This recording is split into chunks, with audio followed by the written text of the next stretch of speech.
Voilà, nous saluons tous nos frères et sœurs qui nous écoutent auprès comme au loin. Que Dieu continue donc à vous garder, à vous bénir et que la parole de Dieu ne retourne pas au Seigneur sans avoir fait l'effet dans votre cœur. Particulièrement, nous sommes dans la deuxième partie du message « N'aie pas peur de Jézabel ». Jézabel, la fille du diable, l'épouse d'Akab, qui voulait tuer l'homme de Dieu. Et particulièrement, nous allons relire un passage qui nous parle de cela. Un roi, chapitre 19. Donc, premier livre des rois, chapitre 19, et nous lisons au verset 1er. 1 roi, chapitre 19, verset 1er. Akab, qui est le mari de Jézabel, Akab rapporta à Jézabel tout ce qu'avait fait Élie, et comment il avait tué par l'épée tous les prophètes, les faux prophètes.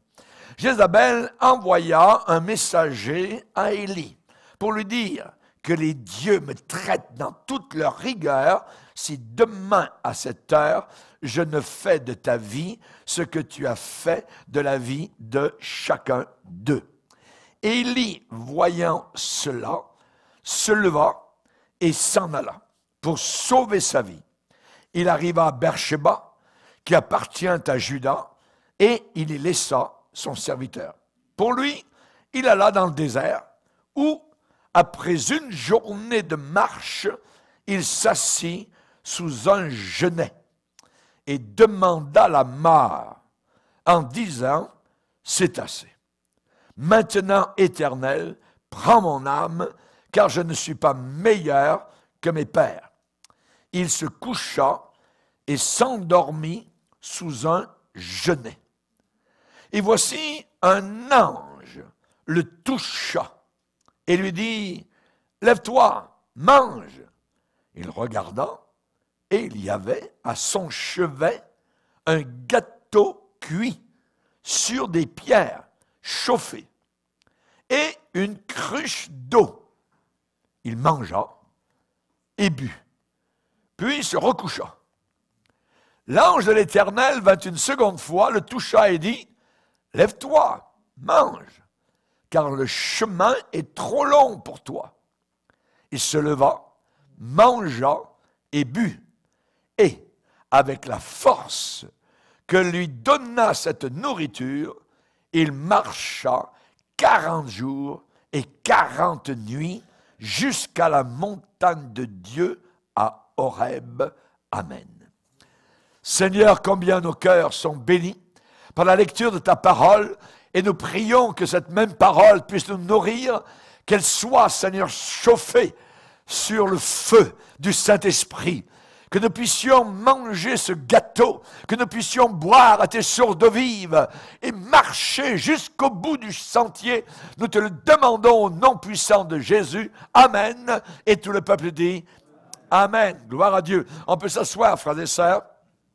Alléluia. Nous avons vu dans la première partie comment Élie était tellement découragé qu'il a demandé au Seigneur la mort. Il a demandé de mourir. Il a dit, Seigneur, ça suffit, j'en ai trop. J'ai vu ton feu tomber. C'est vrai qu'il a dû vivre une pression terrible de faire face au peuple, de voir aussi le Kison, cette petite rivière remplie de sang, ces faux prophètes, et particulièrement ensuite d'entendre la reine mère, donc dire, tu es fini dans 24 heures. C'est la mort.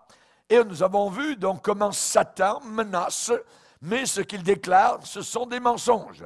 C'est un menteur, voyez. Pourquoi? Parce que qui a droit, je dirais, de vie ou de mort sur chacun des enfants de Dieu? C'est pas Satan, c'est pas Jézabel, c'est le Seigneur. Il connaît le jour de notre naissance, et dès notre naissance, il connaît le jour de notre mort. Et une science aussi merveilleuse, eh bien, ne revient qu'au Seigneur. Uniquement lui peut connaître de telles choses. Et évidemment, donc, quand nous voyons comment Élie a fui Jézabel, et eh bien, on a remarqué que parfois, à cause de pression, à cause de menaces venant de païens, beaucoup de chrétiens, plusieurs du moins, eh bien, ont été découragés, n'ont pas résisté, n'ont pas fait face, je dirais, à la musique de Jézabel, et leur vie est devenue hors de contrôle. Ils ont fui, ils ont laissé tomber les rames, et leur vie est devenue totalement incontrôlée. Très peu de personnes sont capables de dire comme Néhémie, face aux mêmes pressions, de dire, Néhémie a dit devant ses ennemis, un homme comme moi prendre la fuite, non, je ne fuirai pas. Alléluia. Néhémie n'a jamais voulu fuir. Mais Élie, un homme de la même nature que nous, eh bien, il a fui. Il a fui. Et peut-être qu'actuellement, vous qui m'écoutez, vous êtes sous attaque. Vous êtes attaqué par l'ennemi, vous avez des pressions, vous n'arrivez plus à dormir, vous êtes assis peut-être sous un genévrier de découragement, vous êtes dans la confusion, vous êtes quasiment étourdi, hébété, et vous dites au fond de votre cœur, exactement comme Élie a dit, « Ça suffit Seigneur, je ne peux plus en prendre, emmène-moi au ciel, viens me chercher, je veux rentrer à la maison. » Et j'aimerais vous montrer dans cette partie, comment reprendre le contrôle de votre vie. Comment ne pas laisser l'avantage à Satan. C'est l'apôtre Paul qui dit aux Corinthiens, nous ne voulons pas laisser au diable l'avantage, parce que nous connaissons ses stratagèmes. Nous savons qu'il veut notre mort. Il veut que nous puissions être découragés. Il veut nous détourner de Dieu. Il veut que nous abandonnions la course, comme Démas a abandonné l'apôtre Paul pour l'amour de ce monde. Ça peut arriver. Et c'est la raison pour laquelle, comme notre frère Gaétan l'a dit dans les chants ce matin, nous ne sommes pas de ceux qui se retirent pour se perdre, mais nous sommes de ceux qui ont la foi pour sauver leur âme. Amen. Alléluia. On ne retourne pas, on ne retournera plus par ce chemin-là. Nous sommes entrés dans le sentier étroit. Nous ne voulons plus maintenant de la route grande et large. Et là, donc, j'aimerais vous indiquer comment aujourd'hui regagner le territoire, le terrain que vous avez perdu, peut-être regagner le territoire que vous avez abandonné au diable.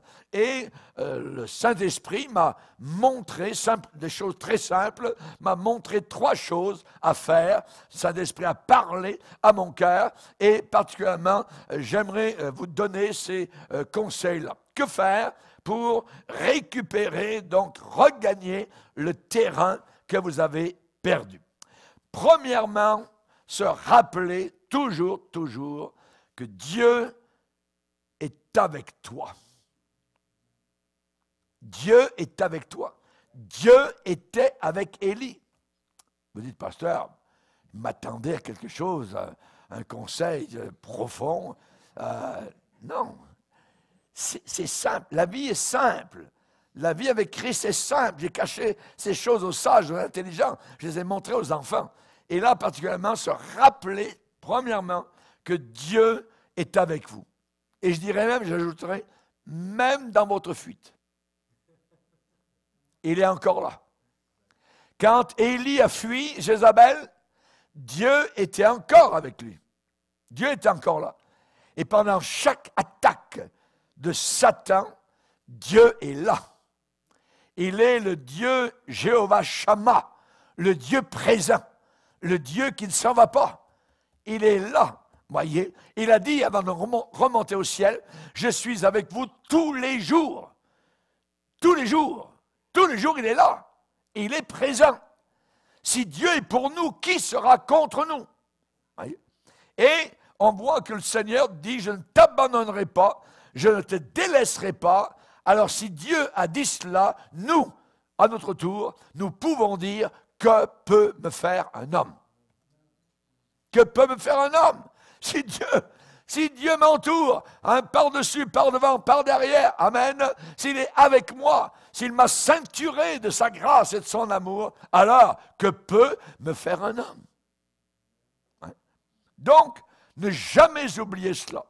Et si vous connaissez un petit peu l'amour d'une mère envers son enfant, envers son petit bébé, envers sa fille, envers son garçon qu'elle a porté pendant 9 mois dans son sein, voyez, eh bien la parole de Dieu nous parle de cela. Et qu'est-ce qu'elle nous dit? Elle nous dit, même si une femme oubliait l'enfant qu'elle allait, quand elle l'oublierait, moi, je ne t'oublierai pas. C'est aller très loin. Et la Bible pousse à l'extrémité une mère abandonnant son enfant. C'est assez rare. Ça arrive dans notre génération qui est si perverse, mais c'est assez rare. Et de dire, une femme n'a-t-elle pas pitié du fruit de ses entrailles? Quand elle l'oublierait, moi je ne t'oublierai pas. Je t'ai gravé sur mes mains et tes murs sont constamment devant mes yeux. Alléluia. Quand vous pensez qu'actuellement, là, il regarde, il voit nos murs, mais pas seulement les murs de l'Église, il voit les murs de la difficulté, il voit les murailles, parfois de problèmes dans lesquels nous sommes emprisonnés, enfermés. Nos murs sont toujours devant ses yeux. Et il nous a gravés sur ses mains. Alléluia. Les gravures d'amour en chair, ce n'est pas la gravure sur bois, ce n'est pas la gravure sur la pierre, sur du marbre, gravure sur de la chair. Il a inscrit son amour sur la croix du calvaire.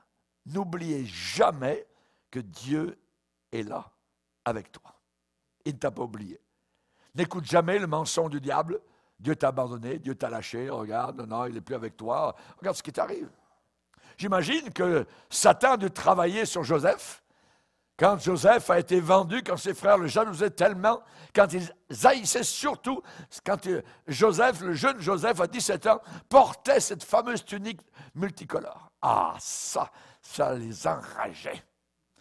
Ça indiquait l'amour du père, du vieux père, Jacob, envers Joseph. Et les païens ou les chrétiens rétrogrades sont jaloux de ce que nous sommes aimés du Père, de ce que nous continuons à servir le Seigneur au travers des années, sans nous lâcher. On ne lâche pas les rames, même si nos mains sont en sang. Amen, on continue à ramer au travers des courants qui sont contre nous. Ça n'a pas d'importance. Et ils sont enragés de cela parce qu'ils voudraient nous voir quitter. Parce que Satan veut nous voir chuter, tomber, abandonner. Non, nous n'abandonnerons pas, je n'abandonnerai pas, je ne me rendrai pas, parce que le Seigneur est mon Dieu et il est mon roi. Alléluia. Que faire pour récupérer le terrain perdu? Se rappeler que Dieu est avec vous. Il est là. Il ne vous abandonne pas. Une femme oublie-t-elle? Là, l'exemple de la femme, la maman. Il y a un autre exemple dans la Bible, c'est l'exemple de montagne. Quand les montagnes s'éloigneraient, quand les collines chancelleraient, mon amour ne s'éloignera pas de toi. Non, jamais. Si les Rocheuses descendaient dans le Pacifique, si les Alpes prenaient une petite marche pour aller dans la Méditerranée, si les Pyrénées se jetaient dans l'Atlantique, mon amour ne s'éloignera pas de toi. Alléluia. Ça, il faut se l'enfoncer dans le coco. Alléluia. Il m'aime. Je suis aimé et je ne suis pas aimé d'un amour humain comme quelqu'un qui dit « je t'aime plus », tout ça. Il vous a aimé pendant un certain temps, puis ensuite « non, je t'aime plus ». Non, non. L'amour de Dieu est constant. L'amour de Dieu est parfait. L'amour que Dieu a envers nous n'augmente pas. Parce qu'il a toujours été top niveau. Et l'amour de Dieu ne diminue pas envers nous. Il est toujours là, constant, comme un fleuve majestueux qui coule entre ses rives. Je suis aimé, tu es aimé, nous sommes aimés, vous êtes aimés, on peut le conjuguer à tous les temps. Alléluia. Merci Seigneur. Merci Seigneur. Alléluia. Que Dieu soit béni. Et vous connaissez évidemment le nom du Seigneur, un des noms, Emmanuel, qui veut dire Dieu avec nous. Dieu avec nous. Alors, imaginez si Emmanuel, ça voulait dire Dieu contre nous. Vous voyez? Non, non, non, non, non. Emmanuel, c'est Dieu avec nous. Et Élie, lui, il est là sous son genêt. Il est dans un désespoir total. Parce que résonne à ses oreilles la parole satanique. La parole de Jézabel. La fameuse Jézabel, donc, cette fille du diable, cette fille de Baal, cette fille d'Astarté, cette fille de la reine du ciel, évidemment, donc, c'est sa parole à elle qui est en train, je dirais, d'englober la tête et le cerveau de Élie. Et nous avons besoin, non pas d'écouter les paroles, je dirais, menaçantes qui sont contre nous, mais de contrecarrer cela, de remplir notre tête des paroles de Dieu. Les promesses du Seigneur. Premièrement, se rappeler que Dieu est avec nous. Élie était totalement confus. Il était abattu, il était complètement dans la peur, découragé, et il voulait tout lâcher. Mais Dieu a vu, Dieu a entendu, Dieu est descendu. Dieu a regardé, s'est incliné vers lui dans son abattement, et il lui a envoyé un jet privé. Non. Un ange privé. Un ange privé. Alléluia. Il lui a envoyé un ange comme maître d'autel pour servir le serviteur de Dieu en plein désert dans son découragement. Dieu a envoyé un ange comme cuisinier. Il est dit que l'ange toucha, le secoué. Il était en train de dormir, j'imagine, il était tout... il l'a secoué. Lève-toi, Élie, mange, mange. Est-ce qu'on vous a déjà servi un repas tellement riche en nutriments, en vitamines, avec tant d'éléments nutritifs qu'il a duré 40 jours? Vous n'avez pas mangé, donc, d'autres repas pendant 40 jours, et vous avez marché des centaines de kilomètres avec ce seul repas sur votre estomac. C'est ce qui est arrivé en réel. Ce n'est pas une fable, ce n'est pas un conte à dormir debout avec une baguette magique. Non, non, non, c'est de la réalité. Ce repas, Élie l'a mangé et il a marché pendant 40 jours. Pendant 40 jours. Tout un repas. Moi, je vais vous dire ce que je crois.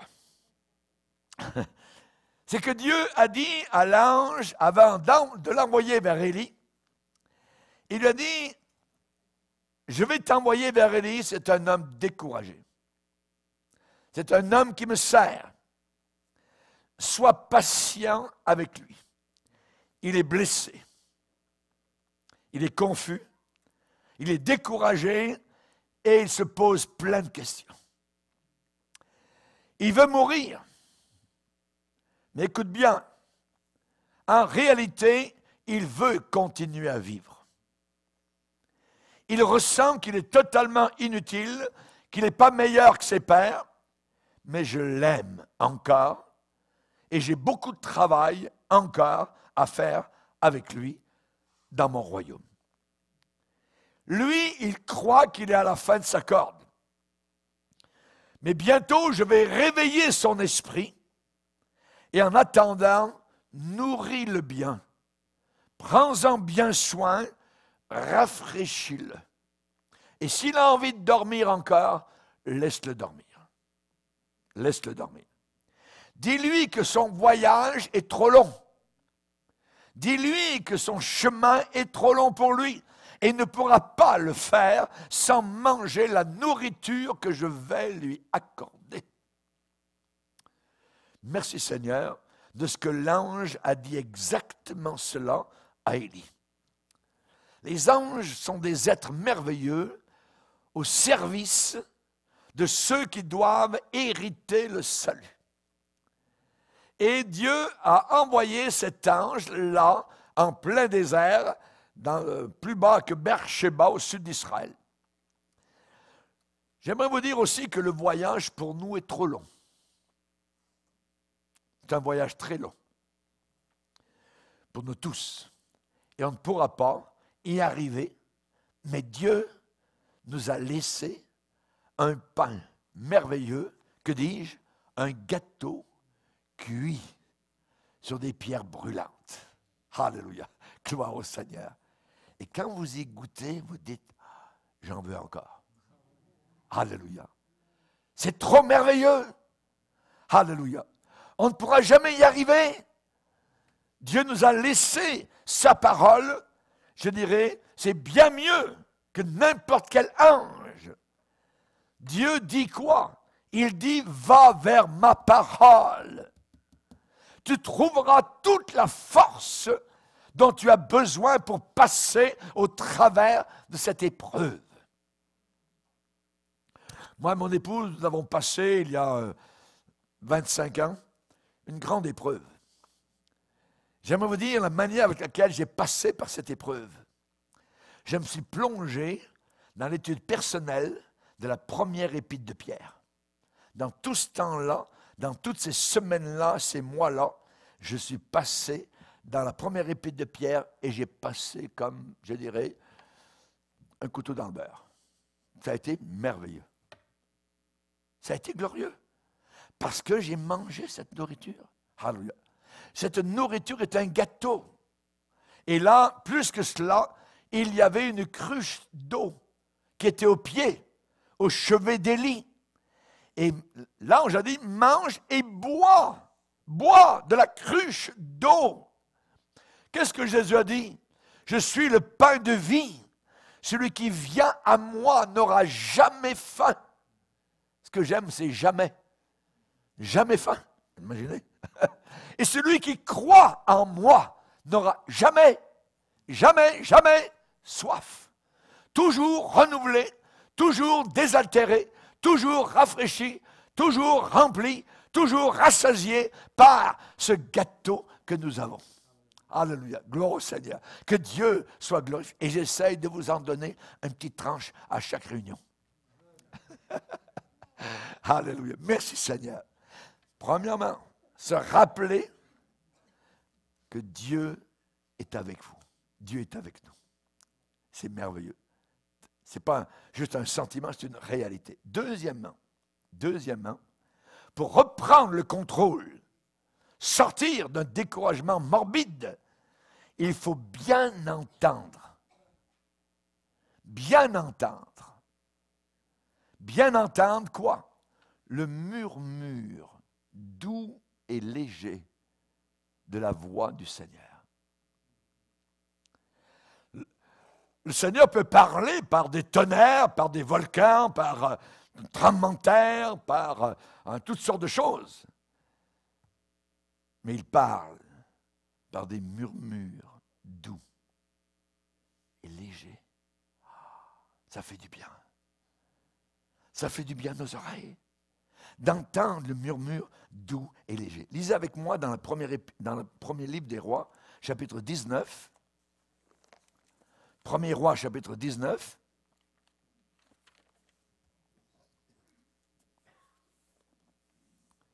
Élie a marché jusqu'à Horeb, et au verset 9, 1 Roi 19, verset 9, il dit, et là, arrivé à la montagne d'Horeb, montagne du Sinaï, et là, il entra dans la caverne. Il y avait une caverne dans la montagne. Et il y passa la nuit. Et voici, la parole de l'Éternel lui fut adressée en ces mots. Que fais-tu ici, Élie? Mais qu'est-ce que tu es en train de faire là? Il répondit, Seigneur, j'ai déployé mon zèle pour l'Éternel, le Dieu des armées, parce que les enfants d'Israël ont abandonné ton alliance. Ils ont renversé tes autels, ils ont tué par l'épée tes prophètes, et je suis resté, moi, seul. Et ils cherchent à m'ôter la vie. L'Éternel dit, sors la caverne, et tiens-toi dans la montagne devant l'Éternel. Et voici, regardez ce qui arriva, l'Éternel passa. Et devant l'Éternel, il y eut un vent fort, violent, qui déchirait la montagne et brisait les rochers. l'Éternel n'était pas dans le vent. Et après le vent, ce fut un tremblement de terre. Bing, bang, l'Éternel n'était pas dans le tremblement de terre. Et après le tremblement de terre, un feu. Et l'Éternel n'était pas dans le feu. Et après le feu, un murmure doux et léger. Et après le feu, un murmure doux et léger. Quand Élie l'entendit, il s'enveloppa le visage de son manteau, il sortit et se tint à l'entrée de la caverne. Et Dieu lui a parlé. Après le feu, un murmure doux et léger. Mes brebis entendent ma voix. C'est un murmure doux et léger. Alléluia. La voix du Saint-Esprit va vous poser la même question qui a été posée à Élie. Que fais-tu ici, Élie? Tu as quitté ton champ d'action. Tu n'es plus dans le travail. Tu es dans la fuite. Tu as fui Jézabel. Tu n'as pas résisté à Satan. Dieu est en train de dire à son serviteur, jusqu'à quand vas-tu laisser Satan te mentir? Quand est-ce que tu vas te réveiller? Quand est-ce que tu vas dire, ça suffit, cette folie? C'est le temps de prendre position, de se lever. Hey, Élie, que fais-tu ici? C'est le temps de répliquer, de résister, de prendre le contrôle. Tu as perdu le contrôle de ta vie. Et peut-être que le Seigneur vous dit la même chose maintenant, en cet instant même. Il ne résistait plus. Il était allé se cacher. Il avait fui. Nous avons un exemple merveilleux. J'ai été touché quand nous étions en France, j'en ai déjà parlé. Dans la tour de Constance, à Aigues-Mortes, en France, il y a une prison, c'est une prison du temps de Louis XIV. Et les chrétiens bibliques, les Huguenots, ont été enfermés dans cette prison. Et là, il est passé des dizaines de prisonniers, de pasteurs, ainsi de suite. Et à un moment donné, c'était juste des femmes. C'est devenu une prison de femmes. Et spécialement, il y avait une leader parmi les femmes qui s'appelait Marie Durand. Son frère était pasteur. Et son frère a été tué par les armées de Louis XIV. Et cette femme-là, Marie Durand, dans cette prison, juste avec des femmes, les entretenait avec des psaumes, avec la parole de Dieu. Elle était devenue comme, je dirais, le leader du groupe. Et aujourd'hui, nous avons vu cette inscription sur la margelle du puits de lumière qui venait d'en bas. Résister. Résister. Pour eux, c'était de résister à l'erreur, de résister à l'Église catholique, de résister aux prêtres catholiques qui venaient pour apporter la communion, pour leur dire, nous aussi, nous croyons comme vous à Jésus, tout ça. Elles ont résisté parce qu'elles connaissaient la vérité biblique et non pas la vérité religieuse, toute tordue, toute, je dirais, cornée par le catholicisme. Résister. Résister. Certains ont résisté jusqu'à la mort. Cette femme, Marie Durand, elle a résisté. Elle est entrée jeune fille. Elle est sortie vieille dame ridée à la fin de sa vie, pendant environ 30 ans, plus de 30 ans, enfermée dans cette prison-là. Simplement parce qu'elle a résisté. Résisté. Aujourd'hui, nous avons une grande partie des chrétiens qui ne résistent plus à l'Église catholique. Comment ils vont faire? Arriver au ciel devant ces chrétiens qui ont résisté pendant des siècles à l'Église catholique. Est-ce que ces gens-là, est-ce que Luther, qui est sorti du catholicisme, ces gens-là étaient dans l'erreur? Est-ce cette génération de chrétiens aujourd'hui qui a raison? Cette génération de chrétiens est en train de se détourner totalement des Écritures, ne connaît même plus le Seigneur. Et c'est là justement où le bas blesse, et là où nous avons besoin de faire très attention dans notre élément de résistance à l'erreur, aux faux prophètes, au monde religieux. Quand les prêtres catholiques arrivaient avec le ciboire, l'hostie, tout ça. Qui veut la communion, prendre la communion, l'Eucharistie, tout ça. Aucune des femmes ne voulait cela. Aucune. Je me rappelle de nos frères, il a résisté, il faisait partie de la famille de mon épouse André, à l'époque. C'est ma belle-mère qui parlait du Seigneur, parlait tout ça, il n'a jamais voulu accepter, catholique endurci. Mais, à la fin de sa vie, il a donné sa vie à Dieu. Et nous l'avons visité à Québec, dans ces derniers jours. Et il nous a raconté en disant, à l'hôpital, le curé passe quasiment tous les jours dans nos chambres et il demande si nous voulons la communion, si nous voulons prendre. Et j'ai dit justement au curé, j'ai plus besoin de communion, j'ai quelque chose de merveilleux, c'est là dans mon tiroir. Il dit, c'est quoi que vous avez dans votre tiroir? La Bible. Il a tourné les talons, il est parti. Merci Seigneur. La résistance à l'erreur, au mensonge. Élie, dans un désespoir total, va manger cette nourriture, va marcher 40 jours sans aucun autre repas, arriver dans une caverne, Dieu va lui parler et il va entendre le murmure doux et léger du Seigneur. C'est le deuxième élément. Peut-être que le Seigneur vous dit la même chose maintenant. Jusqu'à quand Satan va-t-il te mentir? Pourquoi te caches-tu ici? Pourquoi continues-tu à vivre dans la peur, dans la dépression? Lève-toi, debout. Jusqu'à quand vas-tu laisser cela continuer ainsi? Lève-toi.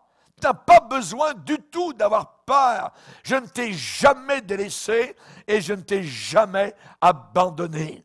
Dans Ésaïe 52, le Seigneur dit à peu près la même chose. Réveille-toi, réveille-toi, revêt ta parure, revêt tes habits de fête, secoue ta poussière, lève-toi, mets-toi sur ton séant, détache les liens de ton cou, captive, car ainsi parle l'Éternel, c'est gratuitement que vous avez été vendus, et ce n'est pas à prix d'argent que vous serez rachetés, mais au prix du sang qui va couler à la croix.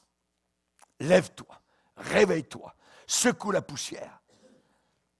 Dieu a dit à Élie, ton travail n'est pas fini. Ton travail pour moi n'est pas achevé, pas du tout. Sors aujourd'hui de cette caverne de tristesse, cette cave de culpabilité, sors de là.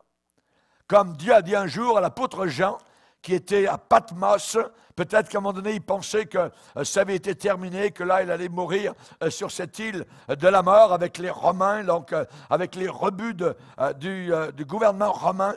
Mais le Seigneur lui a dit, il faut que tu prêches de nouveau sur beaucoup de peuples, de nations, de langues et de rois. Voilà ce que Dieu a dit à Jean. Imaginez. Donc Dieu lui dit que c'est pas fini. Quand nous pensons que c'est fini, c'est pas fini. Tant que vous avez la vie, tant que vous avez la vie en vous, vous avez le parler, vous avez l'élocution, vous pouvez parler, vous pouvez dire, vous pouvez prêcher. Hallelujah. La parole du Seigneur. Lui, tout ce qu'il a dit, Seigneur, ils ont tué tes prophètes, je suis resté moi seul et ils essayent de me tuer. Dieu lui dit, sors d'ici. Sors d'ici. Dieu lui pose 2 fois la même question. Que fais-tu ici, Élie? Mais qu'est-ce que tu es en train de faire dans cette caverne de découragement? La première fois, Élie a répondu que je suis saint. Je suis saint, Seigneur, je suis zélé, je brûle pour toi, et c'est ça qui m'a amené dans le trouble. C'est ça qui répond au Seigneur. La deuxième fois, quand Dieu lui dit, qu'est-ce que tu fais ici?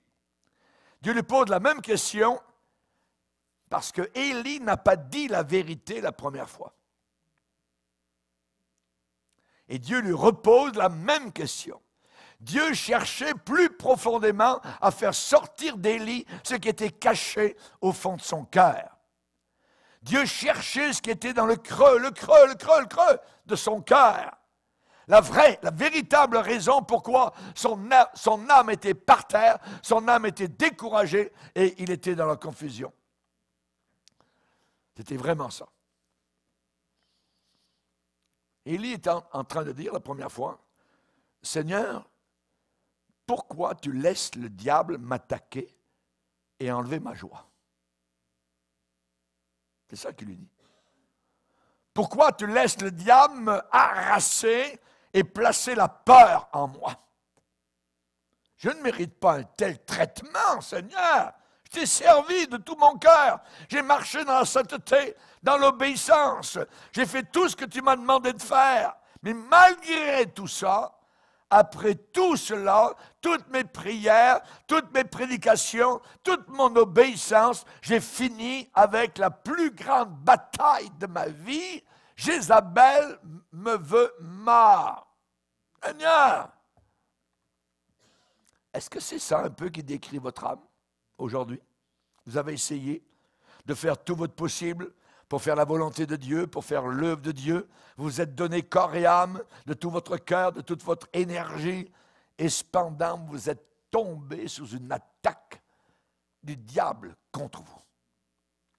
Et maintenant, Dieu vient vers toi. Pourquoi es-tu si découragé? Qu'est-ce que tu fais là dans cette caverne de découragement? Pourquoi est-ce que tu paniques autant que cela? Élie, ensemble, on va aller au fond de ton cœur. Derrière tout cela, Élie, quel est ton véritable problème?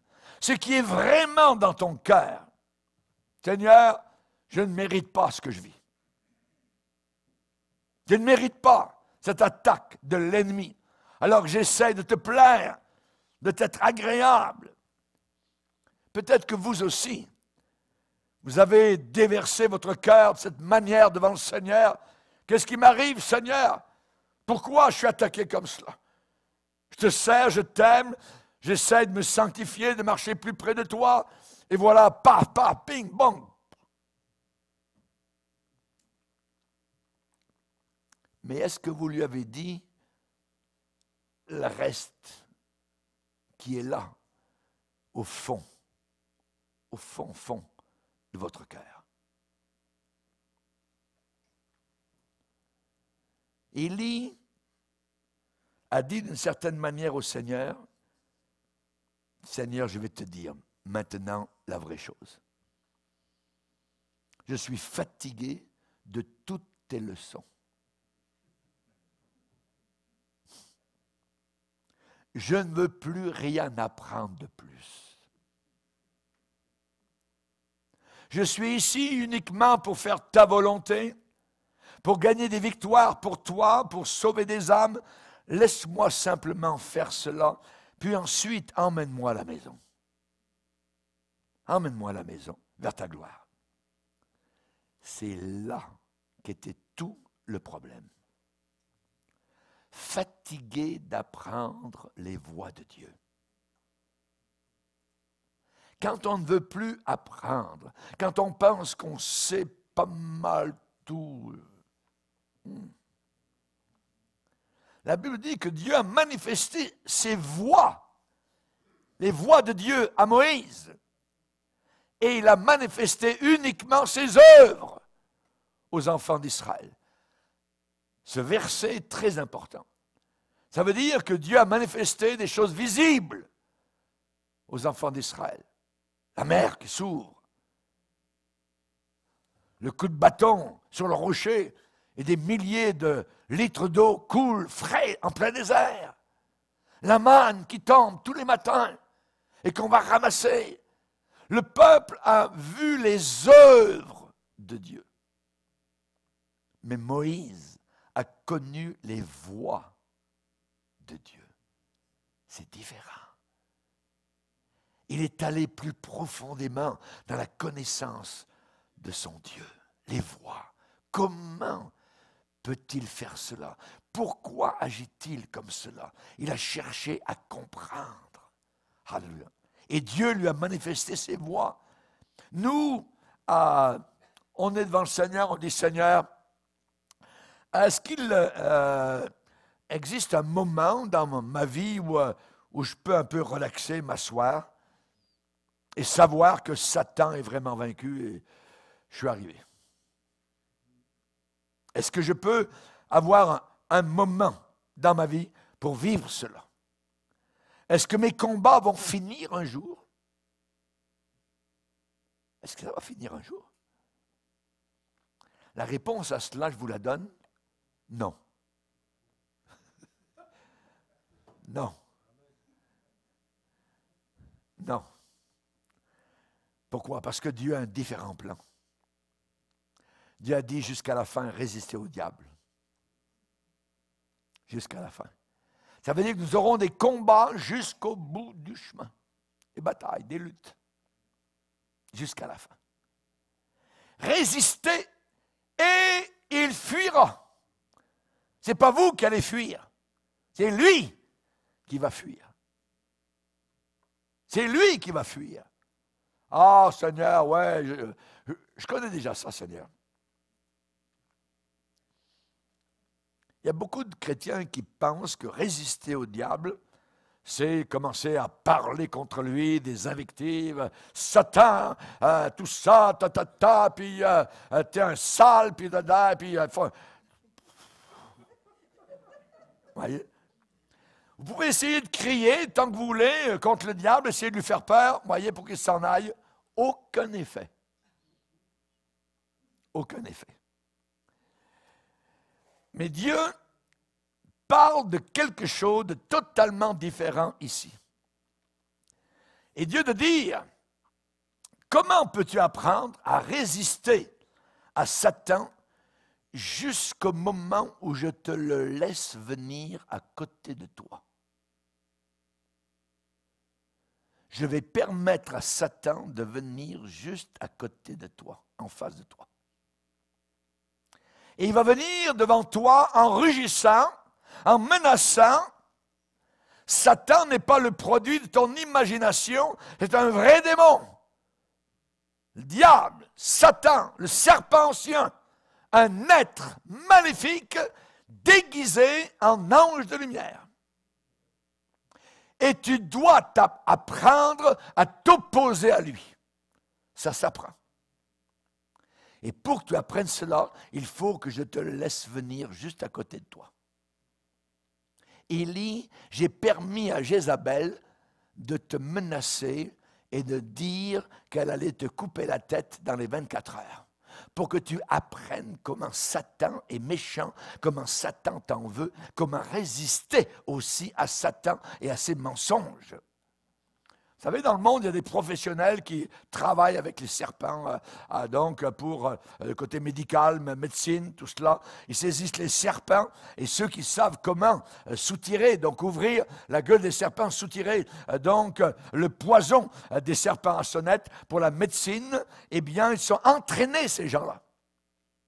Ils sont entraînés à aller directement à l'intérieur des repères des serpents, tout au creux, là au fond, et c'est la seule façon pour se débarrasser de leur peur, de la peur des serpents, pour apprendre leur stratagème, comment ils agissent et connaître leur disposition, comment ils réagissent et comment on peut les saisir. Dieu veut t'emmener dans ce repère.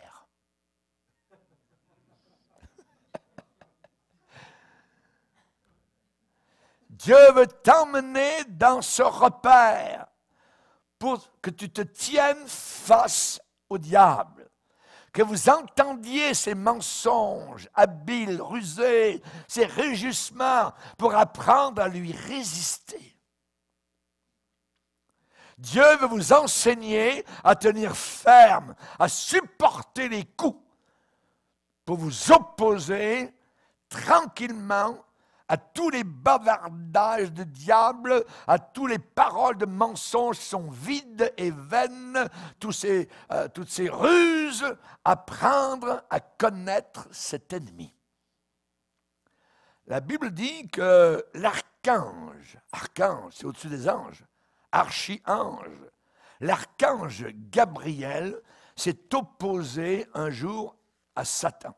Ils se connaissaient, puisque les deux étaient des archanges au départ. Un a chuté, l'autre est resté fidèle. Regardez ce qui est écrit dans l'épître de Jude. Dans l'épître de Jude, il est dit au verset 9, juste avant l'Apocalypse, épître de Jude, verset 9, « Or l'archange Michel, ou Michael, c'est le même personnage, lorsque l'archange Michel, lorsqu'il contestait avec le diable et lui disputait le corps de Moïse, n'osa pas porter contre lui un jugement injurieux. Mais il dit que le Seigneur te réprime. Que le Seigneur te réprime, Satan. » Voilà comment Michael, un archange, a résisté au diable. Michael lui a dit, « Satan, je n'ai pas le temps de jouer tes jeux avec toi. J'ai du travail à faire et le Seigneur va lui-même s'occuper de toi. Que le Seigneur te réprime, Satan. » Donc, si vous voulez regagner le terrain perdu, Dieu est avec vous. Deuxièmement, entendre le murmure doux et léger du Seigneur. Et pour regagner le contrôle, il faut commencer à comprendre. Comprendre pourquoi Dieu nous a laissé supporter un combat si douloureux personnellement. Eh bien, Dieu permet ton épreuve douloureuse parce qu'il te veut non pas waterproof à l'épreuve de l'eau, mais il te veut Satan-proof à l'épreuve de Satan, du diable. Immunisé. Il veut te vacciner pour pouvoir résister au diable, que tu sois immunisé, le reconnaître. Tout cela fait partie d'une préparation pour un plus grand service, pour une plus grande tâche à accomplir pour le Seigneur, pour une plus grande onction, pour une plus grande utilité dans le royaume de Dieu.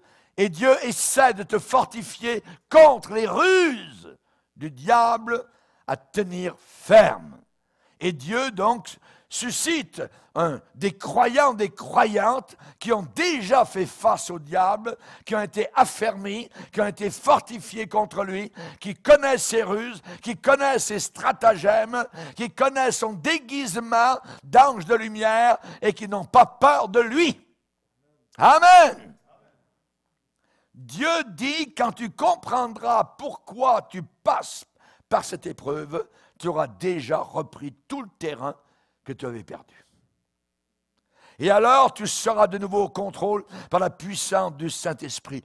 L'Éternel affermit les pas de l'homme. S'il tombe, il n'est pas terrassé, parce que l'Éternel lui prend la main. Hallelujah. Pierre dit la même chose d'une autre manière. Après que vous aurez souffert un peu de temps, un petit peu de temps, le Seigneur vous perfectionnera, vous affermira, vous fortifiera, plus que ça, vous rendra inébranlable. Que veut dire inébranlable? C'est le contraire d'être ébranlable. Ça veut dire qu'on ne peut pas ébranler la personne. Sa foi est solide, il est enraciné, il est un arbre planté près d'un courant d'eau qui donne son fruit dans sa saison. Quand l'épreuve d'Élie a été achevée, eh bien, il n'a plus jamais fui. On ne voit jamais plus Élie en train de fuir. Il avait compris. Et cela jusqu'à son enlèvement au Jourdain. Il avait de nouveau un sens de direction. Voilà maintenant, Élie, ce que tu vas faire, tu n'as pas fini. Voilà, tu vas aller faire ceci, tu vas aller faire cela, tu vas aller oindre tel roi, tu vas... Donc, et il a travaillé pour le Seigneur encore et encore. Son âme a été réassurée. Dieu a été prêt à l'envoyer vers les nations pour susciter des rois, des leaders, des prophètes. Va, reprends ton chemin. Tu vas oindre Hazaël pour roi de Syrie. Tu vas oindre Jéhu pour roi sur Israël. Tu vas oindre Élisée pour prophète à ta place. Et Élie a reçu une toute nouvelle onction. Il est reparti, alléluia, faire son travail de manière fraîche par le Saint-Esprit et ne s'est plus jamais occupé de Jézabel. Élie a été puissant. Élie a été ferme. Il a été au contrôle. Et il a dit que Élie partit de là. Il partit donc de cette caverne-là où il se trouvait. Il est sorti de la caverne pour faire la volonté de Dieu. Il n'a pas eu besoin de verser une rivière de larmes, tout ça. Non, non, non. Voyez, il a simplement entendu la voix du Seigneur. La seule retenue, le seul frein, je dirais la seule prise que Satan peut avoir sur vous, je vais vous le dire, la peur. Il travaille par la peur. Avoir peur. J'ai peur de ça. J'ai peur. J'ai peur. Quelqu'un qui a peur, il ne peut pas être au combat. Imaginez un soldat avec son arme. On retourne chez maman, vous voyez. Hein? Donc, le seul frein que Satan peut avoir sur nous, c'est la peur. Avoir peur. Oui. Donc, il faut secouer cette peur et la faire tomber à nos pieds par la foi. Je vais dire, je ne plierai pas, je ne lâcherai pas. Dieu va m'accorder de nouveau une fraîche onction venant du ciel. Dieu va m'utiliser. Alléluia. Chaque fois que le diable m'a attaqué, plusieurs fois, mais des fois c'est assez solide, à chaque fois, je vais vous le dire, c'est un perroquet, il répète exactement la même chose. T'es fini. T'es fini. C'est tout, t'es fini. Ouais. Regardez, fais tes bagages, fais tes valises, c'est terminé. T'es fini. Ton ministère est fini. Voyez, va-t'en. Qu'est-ce qu'on fait dans ces moments-là? Il faut reprendre notre chemin. Il faut manger le gâteau, amen, cuit sur du feu céleste, et boire à la fontaine d'eau vive. Et nous relèverons la tête parce que nous buvons au torrent divin. Baissons nos têtes et prions le Seigneur. Seigneur, te bénissons. Jézabel voulait que Élie meure, mais toi, tu voulais qu'il monte au ciel sans passer par la mort. Nous te glorifions, Seigneur. Tes plans sont au-dessus des nôtres, tes voies sont au-dessus de nos voies. Veuille continuer à bénir tes enfants, Seigneur. Alléluia. Tu n'en as pas fini avec nous, Seigneur. Tu es en train de nous entraîner. Tu es en train de nous enseigner pour de meilleures choses. Tu veux parler, tu veux nous parler, Seigneur, dans notre caverne d'abattement, dans notre caverne de découragement. Tu veux nous dire ce que nous avons à faire. Tu veux nous dire où nous avons à aller, Seigneur. Tu as dit dans la Bible, je t'instruirai, je te montrerai la voie que tu dois suivre. Merci, Seigneur, de ce que tu le fais, de ce que tu es à la hauteur de tes promesses. Alléluia. Mon frère, ma soeur, lève-toi, sors de ton désespoir, secoue les liens de la peur, secoue les liens de la dépression, sors de ta caverne, tu vas découvrir que le moment où tu te lèves, où tu sors, l'onction est en train de couler sur ta vie. L'Esprit de Dieu est en train de descendre. L'huile sainte est dans ta lampe. Merci Seigneur. Envoie-nous Seigneur avec ton Saint-Esprit. Alléluia. Tu as dit que la graisse ferait éclater les jougs. Nous te bénissons de ce que l'onction du Saint-Esprit pulvérise les liens, les chaînes, les jougs du diable. Béni soit ton nom, Seigneur. À toi soit toute la gloire. Au nom de Jésus. Amen et amen. Et tout le peuple dit amen, amen. Levons-nous ensemble, frères et sœurs. On va bénir. Pour écouter plus de conférences de prédication et d'études bibliques qui ne sont pas disponibles sur YouTube, rendez-vous sur notre site rbmif.org. Et vous allez accéder à notre menu messages, vidéos, prédications, et vous aurez ainsi accès aux messages censurés. Que Dieu vous bénisse.